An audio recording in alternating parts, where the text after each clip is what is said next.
الرحیم۔ رمضان ایک ایسا بابرکت اور رحمت و بھرا مہینہ ہے کہ جس میں پرس کا ثواب 70 گنا اور نفل کا ثواب پرس کے برابر کر دیا جاتا ہے۔ لیکن ایسے بابرکت مہینے میں بھی کچھ بدقسمت لوگ ہوتے ہیں جو کہ روزہ رکھ کر صرف بھوک اور پیاس حاصل کرتے ہیں۔ ان کا روزہ اللہ کے ہاں ہرگز قبول نہیں کیا جاتا۔ علامہ ابن قیم الجوزیہ نے داماد رسول حضرت علی شیر خدا سے منسوب روایت لکھی ہے کہ دنیا میں 4 ایسے روزہ دار ہوتے ہیں جن کا روزہ اللہ پاک قبول نہیں کرتا۔ ناظرین گرامی، حضرت ابو ہریرہ رضی اللہ عنہ سے مروی ہے کہ نبی اکرم صلی اللہ علیہ وآلہ وسلم نے ارشاد فرمایا، جو ماہ رمضان میں ثواب کی نیت سے راتوں کو عبادت میں مشغول ہو جائے تو اس کے پچھلے تمام گناہوں کو اللہ تعالیٰ معاف فرما دے گا۔ یہاں ثواب کی امید رکھنے کا مطلب یہ ہے کہ عبادت صرف اور صرف اللہ تعالیٰ کی رضا کو حاصل کرنے کے لیے کی جائے۔ یہ عبادت شہرت حاصل کرنے کے لیے لوگوں کے سامنے دکھاوا نہیں ہونا چاہیے۔ قرآن پاک کو اللہ تعالیٰ نے رمضان میں نازل فرمایا ہے، اسی لیے مسلمان رمضان میں قرآن پاک کی زیادہ سے زیادہ تلاوت کرتے ہیں۔ نبی اکرم صلی اللہ علیہ وسلم ساری رات اللہ تعالیٰ کی عبادت میں گزار دیا کرتے تھے، جس کی گواہی قرآن پاک دیتا ہے۔ اللہ تعالیٰ قرآن پاک کے سورہ المزمل میں فرماتا ہے، اے چادر اڑنے والے نبی، رات میں تھوڑا قیام کرے، آدھی رات یا اس سے کچھ کم یا اس سے کچھ زیادہ قرآن کو ٹہر ٹہر کر پڑھے۔ روزہ گناہوں کو بڑی تیزی کے ساتھ ختم کرتا ہے۔ یہ سب سے اہم بدنی عبادت میں شمار کیا جاتا ہے۔ روزہ رکھنے سے نہ صرف مسلمانوں کے گناہوں کو معاف فرما دیا جاتا ہے بلکہ روزہ آئندہ گناہوں سے باز رہنے کے لیے ایک بہترین تربیت ہے۔ عبادتوں میں سے روزے کو ایک اہم مقام اور رتبہ دیا گیا ہے، لیکن کچھ ایسے مسلمان بھی ہیں جن کے روزے اللہ تعالیٰ قبول نہیں کرے گا۔ حضرت علی رضی اللہ عنہ سے کسی نے دریافت کیا، اے علی، کیا کوئی ایسے مسلمان بھی ہے جن کے روزے قبول نہیں کیے جائیں گے؟ حضرت علی رضی اللہ عنہ نے فرمایا، جی ہاں، ایسے 4 طرح کے مسلمان ہیں جن کے روزے قبول نہیں ہوگے۔ ایسے لوگوں کا روزہ رکھ کر سارا دن بھوک اور پیاس کو برداشت کرنے کا کوئی فائدہ نہیں۔ روز قیامت ایسے 4 لوگوں کے روزے ان کے منہ پر مارے جائیں گے۔ پوچھا گیا، اے علی، وہ کون سے 4 لوگ ہیں؟ حضرت علی رضی اللہ عنہ نے فرمایا، نمبر 1، اپنے شوہر کی نافرمان بیوی کا روزہ کبھی بھی قبول نہیں ہوتا جب تک وہ سچے دل کے ساتھ توبہ نہ کر لے۔ حضرت علی رضی اللہ عنہ کو اللہ تعالیٰ نے بے شمار علم کے ساتھ نوازا ہے۔ یہی وجہ ہے کہ رسول اکرم صلی اللہ علیہ وسلم نے فرمایا کہ میں علم کا شہر ہوں اور علی اس شہر کا دروازہ ہے۔ چنانچہ حضرت علی رضی اللہ عنہ فرمایا کہ جس عورت کا خاوند اس سے ناراض ہے تو اس عورت کا روزہ قبول نہیں ہوگا۔ سارا دن بھوک اور پیاس کے علاوہ اس کو کچھ حاصل نہیں ہوگا۔ نافرمان بیوی کا روزہ اللہ تعالیٰ کے ہاں اس وقت تک قبول نہیں ہوتا ہے جب تک وہ سچے دل کے ساتھ توبہ نہ کر لے۔ قرآن پاک کے سورہ روم آیت نمبر 21، جس کا ترجمہ یوں ہے کہ اس کی نشانیوں میں سے ہے کہ تمہاری ہی جنس سے بیویاں پیدا کی گئی تاکہ تم آرام پاؤ، اور اس نے تمہارے درمیان محبت اور ہمدردی قائم کر دی۔ یقیناً غور و فکر کرنے والوں کے لیے اس میں بہت زیادہ نشانیاں ہیں۔ قرآن پاک کی سورہ النساء آیت نمبر 23 میں جس کا ترجمہ یوں بیان کیا جاتا ہے، مرد عورت پر حاکم ہے، اس وجہ سے کہ اللہ تعالیٰ نے ایک دوسرے پر فضیلت دی ہے۔ اس وجہ سے مردوں نے مال خرچ کیے ہیں، نیک فرما بردار عورت خاوند کی غیر موجودگی میں حفاظت الہی نگہداشت رکھنے والی ہے، اور جن عورتوں کی نافرمانی اور بد دماغی کا تم کو خوب نصیحت کرو اور ان کو الگ بستر پر چھوڑ دو۔ اگر وہ باز نہ آئے تو پھر ان کو مار کی سزا دو، اگر وہ تابعداری کرے تو ان پر راستہ تلاش نہ کرو۔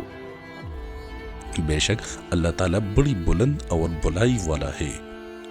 حضرت حسین ابن محسن رضی اللہ عنہ سے مروی ہے کہ ان کی پھوپھی کسی ضرورت سے رسول اکرم صلی اللہ علیہ وسلم کی بارگاہ میں آئی جب وہ واپس جانے لگی تو نبی اکرم صلی اللہ علیہ وسلم نے ان سے پوچھا کہ تمہارے شوہر کے ساتھ سلوک کیسا ہے؟ انہوں نے جواب دیتے ہوئے کہا کہ میں اس کی ہر ضروریات کو پورا کرتی ہوں، اپنی طرف سے تو کوئی شکایت کا موقع نہیں دیتی ہوں۔ نبی اکرم صلی اللہ علیہ وسلم نے فرمایا، اپنے خاوند کا پورا خیال رکھا کرو، وہی تمہاری جنت اور جہنم ہے۔ اگر اس کے ساتھ اچھا سلوک کرو گے تو جنت میں جاؤ گی، اگر اس کے ساتھ بدسلوکی رکھو گی تو جہنم میں جاؤ گی۔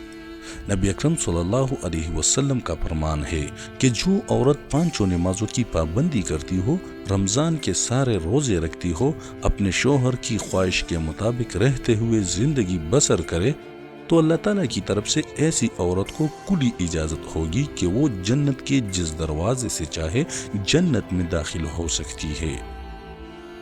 ان کے علاوہ اور بھی کافی اللہ تعالیٰ کے ارشادات اور نبی اکرم صلی اللہ علیہ وسلم کی احادیثوں میں ذکر ہے جس میں ایک عورت کو اپنے شوہر کے ساتھ اچھا سلوک کرنے کی اہمیت بیان کی گئی ہے۔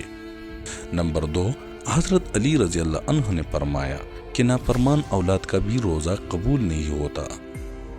حضرت ابی ابن مالک رضی اللہ عنہ سے مروی ہے کہ رسول اکرم صلی اللہ علیہ وسلم کا فرمان ہے کہ جس بندے نے اپنے والدین میں سے کسی ایک کو اپنی زندگی میں پایا ہو، اس کے باوجود بھی وہ جہنم میں چلا جائے، تو اللہ تعالیٰ نے نافرمان اولاد کو اپنی رحمت و برکات سے بہت دور کر دیا۔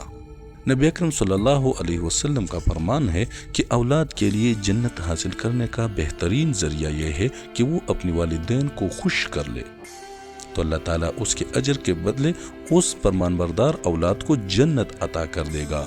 اولاد اپنے ماں باپ کی خدمت کر کے اللہ تعالیٰ کو راضی کر سکتی ہے۔ مومن کو اللہ تعالیٰ نے والدین کا ادب و احترام کرنے کا پابند بنایا گیا ہے۔ جب والدین بڑھاپے کو پہنچ جائے تو اس کی ہر جسمانی اور اخلاقی ضروریات کا خیال رکھے۔ دنیا میں اللہ تعالیٰ کی ذات کے بعد سب سے زیادہ احسان ماں باپ کا ہوتا ہے، اسی لیے فرمایا گیا کہ جو بندہ والدین کا نافرمان ہے تو اس کا روزہ قبول نہیں کیا جائے گا۔ نمبر 3، وہ غلام جو اپنے مالک کو چھوڑ کر بھاگ گیا ہو، جب تک وہ غلام اپنے مالک کے پاس نہیں آ جاتا تب تک اللہ تعالیٰ اس غلام کے روزے کو قبول نہیں کرتا۔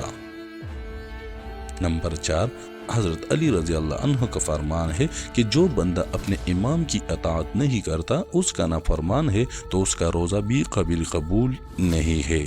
حضرت ابو ہریرہ رضی اللہ عنہ سے مروی ہے کہ رسول اکرم صلی اللہ علیہ وسلم کا فرمان ہے، جس نے میری اطاعت کی اس نے اللہ تعالیٰ کی اطاعت کی، جس نے میری نافرمانی کی اس نے اللہ تعالیٰ کی نافرمانی کی۔ صحیح بخاری حدیث نمبر 2957۔ قرآن پاک کی سورہ النساء آیہ نمبر 59 میں اللہ تعالیٰ کا ارشاد ہے کہ رسول اکرم صلی اللہ علیہ وسلم کی اطاعت کے بعد امام وقت کی اطاعت کے بارے یوں حکم ہے کہ اے ایمان والو، حکم مانو اللہ تعالیٰ کا اور حکم مانو رسول کا اور ان کا جو تم پر حکومت والے ہے۔ قرآن مجید اور حدیث محمدی صلی اللہ علیہ وسلم میں ہے کہ رسول اکرم صلی اللہ علیہ وسلم کی اطاعت کے بعد تم پر امام امیر جو حکومت کر رہا ہے اس کی اطاعت کرنا تم پر لازمی قرار دی گئی ہے۔ حدیث مبارکہ کے آخری حصہ میں یوں فرمایا گیا ہے، جس نے اپنے امیر کی اطاعت کی اس نے رسول اکرم صلی اللہ علیہ وسلم کی اطاعت کی، جس نے اپنے امیر کی نافرمانی کی اس نے میری نافرمانی کی۔ پیارے دوستو، اللہ تعالیٰ نے ہم پر رمضان کا مبارک مہینہ اس لیے نازل فرمایا ہے کہ ہم نیک کام کر کے دوسرے مہینوں کی نسبت لاکھوں درجے زیادہ نکیہ حاصل کر کے اپنی بخشش کے حقدار بن سکے۔ پیارے بھائی، ہم کو اپنے آپ پر غور کرنی چاہیے کہ ہم میں سے کسی میں یہ 4 باتیں تو نہیں پائی جاتی۔ اگر ہم میں کوئی ایک بات بھی موجود ہے تو ہم کو چاہیے کہ فوراً اللہ تعالیٰ سے سچے دل سے توبہ کرے تاکہ اللہ تعالیٰ کے ہاں ہمارا بھی روزہ قابل قبول ہو جائے۔ اللہ تعالیٰ سے دعا ہے کہ اللہ تعالیٰ ہم کو ان 4 برائیوں سے بچنے کی توفیق عطا فرمائے۔ آمین یا رب العالمین۔